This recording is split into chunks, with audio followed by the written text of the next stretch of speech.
حضرت موسیٰ علیہ السلام کے دور میں ایک بدکار خاتون تھی جس کی بدکاری کی وجہ سے اس کے گھر والوں نے بھی اس سے لا تعلقی کا اعلان کر رکھا تھا۔ جب اس عورت کی موت ہوئی تو اس کے گھر والوں نے اس کو دفنانے کی بجائے کوڑے کے ڈھیر میں پھینک دیا۔ حضرت موسیٰ علیہ السلام اللہ تعالیٰ سے باتیں کرنے کے لیے کوہ طور پر جاتے تھے۔ جب حضرت موسیٰ علیہ السلام اللہ تعالیٰ سے باتیں کرنے کے لیے گئے تو اللہ تعالیٰ نے حضرت موسیٰ علیہ السلام کو فرمایا، اے موسیٰ، باقی سب باتیں بعد میں کرتے ہیں، پہلے جاؤ، فلاں فلاں جگہ پر ایک کوڑے کا ڈھیر لگا ہوا ہے، وہاں ہماری ایک بندی کی لاش پڑی ہے، اس کو اٹھاؤ اور اس کو دفن کر کے آؤ۔ حضرت موسیٰ علیہ السلام اس کی لاش کو تلاش کرتے کرتے وہاں تک پہنچ گئے جہاں وہ لاش پڑی تھی۔ حضرت موسیٰ علیہ السلام جب اس عورت کی لاش کے پاس گئے تو دیکھا کہ اس کی لاش کے پاس کتے بیٹھے ہوئے ہیں جو اس کی لاش کی دیکھ بھال کر رہے تھے۔ حضرت موسیٰ علیہ السلام نے اس کے گھر والوں سے مل کر ان سے کہا کہ میرے ساتھ لاش کو اٹھانے کے لیے مدد کرو، لیکن گھر والوں نے اس کام کو کرنے سے صاف انکار کر دیا۔ اس کے بعد حضرت موسیٰ علیہ السلام نے قریب ترین رہنے والے سب لوگوں کو کہا کہ اس لاش کو اٹھانے میں مدد کرو۔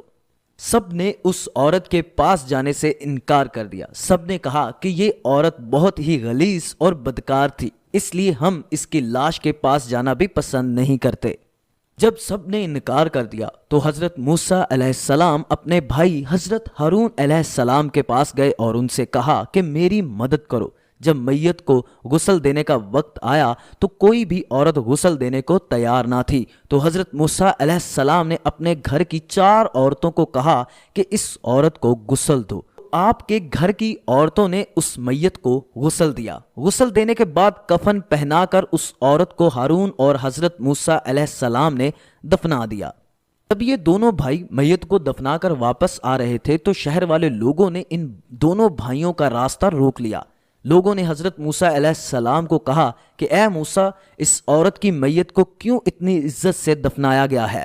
اگر آپ اس بات کی وضاحت نہیں کرتے تو ہم نے جو کلمہ پڑھا ہے ہم آپ کا وہ کلمہ واپس کر دیں گے۔ حضرت موسیٰ علیہ السلام نے شہر والوں کو کہا کہ میں نے تو اللہ تعالیٰ کے حکم کی تعمیل کی ہے، میں جب اللہ تعالیٰ سے ملنے کے لیے جاؤں گا تو اللہ تعالیٰ سے اس کی وضاحت پوچھ کر آؤں گا، تو میں آپ کو ضرور اس کے بارے میں آگاہ کروں گا۔ آپ علیہ السلام کی بات سن کر لوگ متعین ہو کر چلے گئے۔ جب حضرت موسیٰ علیہ السلام کوہ طور پر گئے تو اللہ تعالیٰ سے پوچھا کہ رب کائنات، لوگ مجھ سے اس کی وضاحت مانگ رہے ہیں کہ اس عورت کو اتنی عزت کے ساتھ کیوں دفن کیا ہے؟ تو اللہ تعالیٰ نے فرمایا، اے موسیٰ، یہ خاتون واقعہ ہی بدکار تھی، اس نے ساری زندگی بدکاری ہی کی تھی۔ ایک دفعہ یہ ایک ایسی جگہ سے گزر رہی تھی کہ اس نے ایک پیاسے کتے کو دیکھا جو کنویں کے پاس بیٹھا تھا، تو کنویں کے قریب کوئی پانی پلانے والا برتن نہ تھا۔ اس عورت نے کنویں کے پانی سے اپنے کپڑے گیلے کیے اور گیلے کپڑے اس نے کتے کے منہ میں نچوڑ دیے، جس کی وجہ سے کتے نے پانی پی لیا اور اس کی پیاس بجھ گئی۔ مجھے عورت کی یہ رحم دلی پسند آئی، میں نے اس کی صرف یہی نیکی کو دیکھ کر اس کے سارے گناہ معاف کر دیے اور ملک الموت کو حکم دیا کہ اسی لمحے اس بدکار عورت کی روح قبض کر لو تاکہ اس کا خاتمہ ایمان پر ہو جائے اور آئندہ یہ کوئی گناہ نہ کر سکے۔